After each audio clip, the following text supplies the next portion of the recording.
গাড়ির সঙ্গে সংঘর্ষে এক বাইক আরোহী যুবকের মৃত্যু, অপর এক গুরুতর আহত। ঘটনা বিশ্রামগঞ্জ এলাকায়। আহত যুবক জিবি হাসপাতালে চিকিৎসাধীন, মৃতদেহ মর্গে স্থানান্তরিত। পথের বলি আরো এক, অকালে ঝরে গেল আরো এক যুবকের প্রাণ। শনিবার সন্ধ্যায় বিশ্রামগঞ্জ এলাকায় গাড়ির ধাক্কায় এক বাইক আরোহীর মৃত্যু হলো। বাইক চালক গুরুতর আহত। কার্যত দুই ভাইরা মিলে বাইকে চড়ে যাচ্ছিলেন। সেই সময় বিশ্রামগঞ্জে উল্টো দিক থেকে আসা একটি গাড়ির সঙ্গে বাইকের সংঘর্ষ হয়। এতে উভয়ই রাস্তায় ছিটকে পড়ে। দমকল বাহিনীকে খবর দিলে তারা এসে উভয়কে স্থানীয় হাসপাতালে নিয়ে যায়। পরবর্তীতে তাদের জিবি হাসপাতালে রেফার করা হয়, যেখানে কর্তব্যরত চিকিৎসকরা বাইক আরোহীকে মৃত বলে ঘোষণা করেন।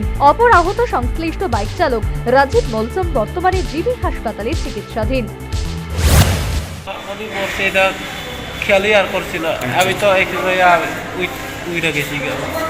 আপনি কিসে আসছিলেন? বাইকে? বাইকটা কে চালাইছিল? আপনি না? আমি চালাইছিলাম। আচ্ছা আচ্ছা। আলটু সামনে দিয়ে পড়ছিল, এরপরে রং সাইডে পড়ছিল। আসলে আমি তো সাইড ভাবে যাইতেছি, এবারে তো রং সাইডে পড়ছে আর কি, এরপরে তো লাখ লাইক গেছে। এরপরে আবার সব এদিকে এদিকে কিসের সাথে আপনার অ্যাক্সিডেন্ট হয়েছে? হ্যাঁ, মানে কি গাড়ির সাথে অ্যাক্সিডেন্ট হয়েছে না? আলটু অল্টো গাড়ির লোকে না?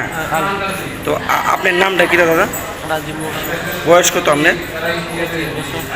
আপনার রকেছেন যে মারা গেছে ওনার নাম কি? ওদের নাম কইতে পারি না, তেও জামাই আমিও জামাই। এক বাইকে আসছিলেন? হ্যাঁ, তো আপনি জানেন না মানে কি? বাইকে তো আসছিল আপনার, তাহলে নিশ্চয়ই কিছু জানেন। না না না, তো আপনার এবারের লোকে সবসময় লিঙ্ক করতা, আবার শ্বশুর পড়তো আর কি। আচ্ছা, এরপরে দেখি বেটার নাম কইতে পারি না। মৃতের নাম পরিচয় জানা না গেলেও আহত বাইক চালকের পরিচয় পাওয়া গেছে। তার বাড়ি ছয়ঘরিয়ায় বলে তিনি নিজেই জানিয়েছেন। বড়ই মর্মান্তিক। সে যাই হোক, সড়ক দুর্ঘটনায় অকালে ঝরে গেল আরো এক যুবকের প্রাণ। Bureau report, news Dhaka.